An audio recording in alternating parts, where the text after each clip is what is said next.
Hi అండి. ఈరోజు ఇంట్లోనే ఈజీగా రవ్వ లడ్డు ఎలా చేయాలో చూద్దామా?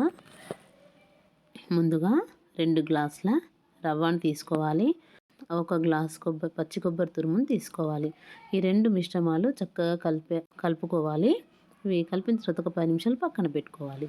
ఒక ప్యాన్ తీసుకొని 2 స్పూన్లు నెయ్యి వేసుకొని డ్రై ఫ్రూట్స్ను చక్కగా వేయించుకోవాలి.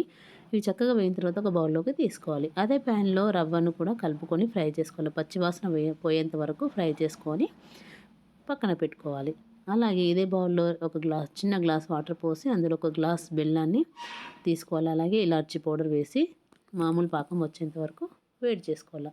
ఆ పాకంలో మనం ఫ్రై చేసుకున్నటువంటి రవ్వను డ్రై ఫ్రూట్స్ని చక్కగా కలుపుకోవాలి. ఎక్కడ ముద్దలు లేకుండా కలుపుకోవాలి. ఇలా ముద్ద వచ్చింది అంటే మనం లడ్డు రెడీ అవుతుంది.